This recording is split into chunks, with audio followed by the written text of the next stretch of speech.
Everybody recalls this feels like a lifetime ago, but January 15th of 2020, right before we got into the thick of COVID, if y'all remember the building tensions, same thing we're in today, this are just like kind of the next stage of, this process of, increasing disagreement between the US and China on the international trade and cooperation front. It's been developing for decades, really. I mean, since 2008, we've been working towards this and building up pressure in that relationship. But phase one was that kind of culmination of Robert Lighthizer, um, his work leading kind of through the U.S. Trade Representative Office, a bespoke agreement between U.S. China to try to come to some conditions where the relationship could, continue into its next phase. This is something that has been ongoing since Nixon and Kissinger opened up U.S. and China trade relations in, I think it was 1973. So this is I mean, it's more than, almost multi-decades doesn't do us justice. It goes beyond my lifetime and it goes well into most people's living memory. It's, for most of us around today, they don't recognize a world where the U.S. and China weren't integrated as trade partners. But this phase one of Section 301 is basically the U.S. internally working through the legal process to show that it, not just believes, but like backs up and asserts through this investigation and the findings in this report that would allow the U.S. executive branch to essentially take necessary actions, which are things we're seeing already happen, but really just give legal backing and stamp of approval through the U.S. Court system, and then ultimately working up to uh, broader international trade agreements like the WTO.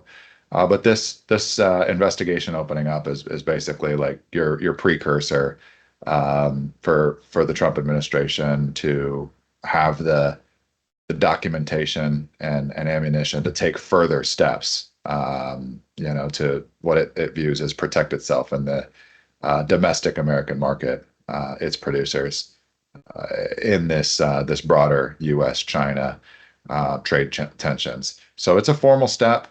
We've seen, since the Liberation Day, tariff announcement, April 2nd of this year, there's been a natural backing, I think, go for a lot, be aggressive, and then pull back, take some ground. There's tariffs, across the board being applied to pretty much every country that the U.S. has a trade relationship with.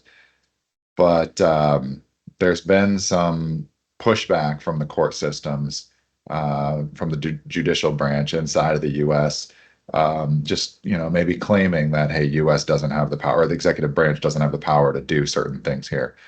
This Section 301 is basically, one step in providing the justification and the ammo for the executive branch to do not just what it's done so far, but take matters and considerations into its own hands and support that, through or to basically withstand, a judge or a three-judge committee in circuit court, et cetera, who may block certain things that the executive branch or certain actions that the executive branch intends to take.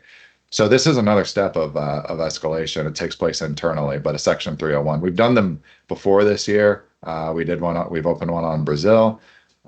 This is a thing for like lawyers to really specialize and focus on. But in the big picture, we cover financial markets here and developments, which means covering, international trade and the geopolitics. This is a big development in the process. Basically, it's just another piece of ammo to give the United States, with this White House representing them in these negotiations, more backing to support a position of strength into these negotiations. We've got a big meeting coming up next week at the APEC summit. We talked about it last week. There's a lot of dominoes that will fall between now and then, but we just laid one of them. And the other one, we won't talk too much about it today, but the Argentinian election on Sunday is also Big one to going to watch. be Yep. a big one to watch. Yeah. So that result plus this will carry the White House and their representatives. It's actually, head to head in South Korea at the APEC summit that later this week. It'll be Trump and Xi Jinping kind of face to face, not just, their cabinet level delegates. And so then I would assume then the this headline here examining China's compliance with the 2020 trade deal, if they find that China was out of compliance, this would enable the administration to kind of go and take further action. Is that exactly what's going on Yeah, here? it'll give them the backing and standing like within the U.S. legal system to take further action. So yeah, the root cause of this, the phase one trade agreements, were basically like purchase agreements for a certain amount of goods in the phase one in the agree in the trade agreement that both parties signed in January 2020. The key thing that U.S. is upset about is China has come nowhere near to fulfilling their commitments that they signed up for, especially in the agricultural sector. There's other things going on like respect for IP rights, all that. But the agricultural sector and the imports are like, the most pressing concern. In the last 1 to 2 years, we've also, it's been well documented now. The front page headlines are now well aware and covering this. China has been um, uh, intentionally not purchasing any U.S. soybean exports.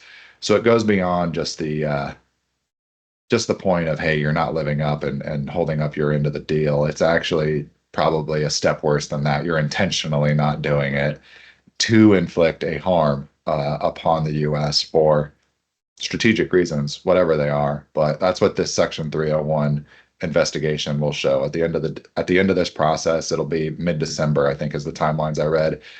You'll see an outline of basically here's the economic harm that's been done. A study will show the dollar amount, et cetera, and then that'll give this administration kind of the legal standing. They've gone through the process through the 1974 Trade Act, I think, which is the governing law behind U.S.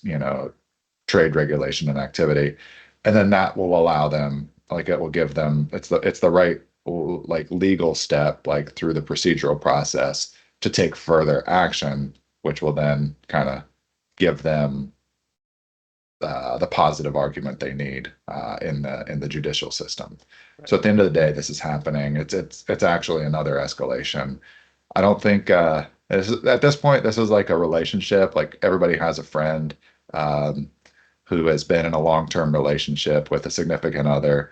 They stick together maybe too long, but it Right. seems like in the current form, it's not going anywhere.